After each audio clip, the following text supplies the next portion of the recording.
pleasure to recognize the only pharmacist in the Congress, Mr. Carter of Georgia.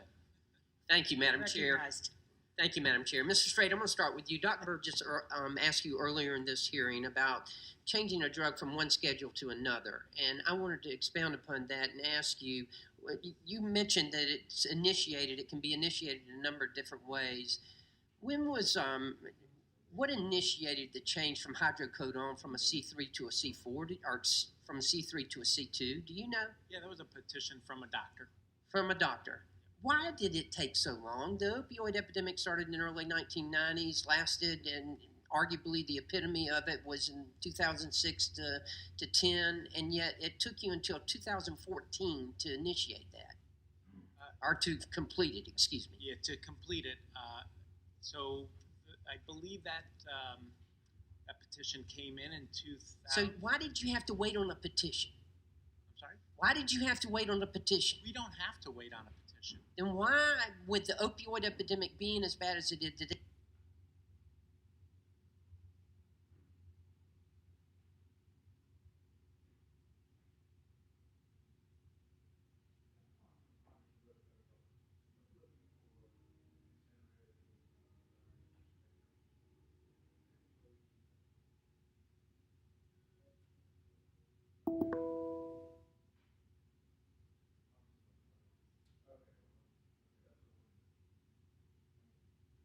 take the DEA until 2014 to reschedule hydrocodone from a C3 to a C2?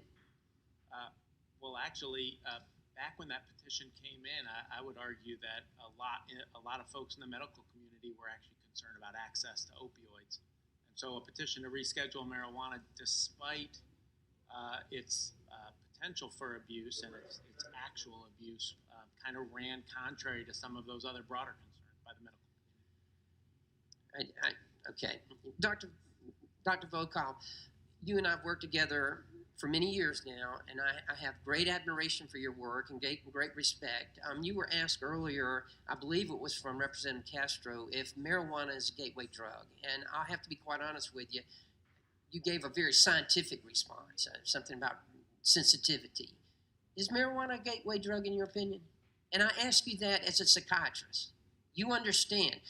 We've had, in this subcommittee here, we've had panels of parents, of loved ones who have lost loved ones to opioid addiction, who have all said that it started with experimenting with marijuana. And indeed, most of the epidemiological studies show that the first drug of initiation is marijuana. And because of that, that's another big argument for saying why it's a gateway drug. The counter argument, and why it's not so simple, is that it states that if you have the vulnerability for drug taking, it is much more likely that you're a teenager that you will encounter marijuana than heroin. And ergo, you start with marijuana and then you go into other drugs. That's why it's not such a simple, and that's why I basically say overall, I would state, based on studies, not just in epidemiology, or in laboratory animals, that if you expose them early on, they are more sensitive to other drugs, that it has... But wouldn't you agree that the psychological effects of experimenting with marijuana lead to other people to experimenting with other drugs, which leads to more addiction? Yeah, and no question about it. That's been proven time and time again. But the same thing pertains to nicotine. So nicotine is another one. And what have we done with nicotine? We'll put limitations on it. And I want to cut to the chase. If you want to see time fly, wait until you get up here for 5 minutes. But I want to cut to the chase. Everyone up here has expressed the same concern. We need more research. Tell us what we need to do. Mr. Strait, what do you need?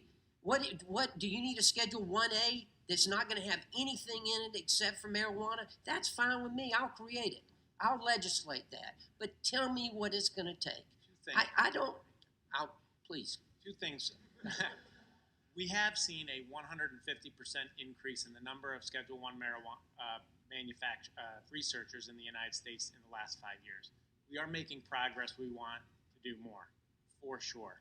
What do we need in terms of improving access to research? I feel as if this interagency group of folks here have worked collaboratively on a proposal that would actually do just that.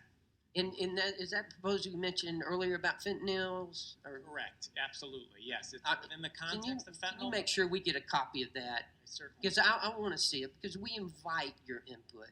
We want to do the right thing. You know, I saw an article just here recently that said that there's actually the use of new research found opioids were prescribed less often in states where marijuana had been legalized for medicinal or recreational use.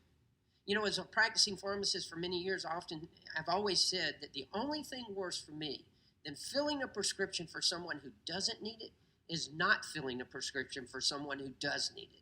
If marijuana truly does have medicinal benefit, I want to use it. I am adamantly opposed to the recreational use of it. I think it is a gateway drug, and it should not be used recreationally.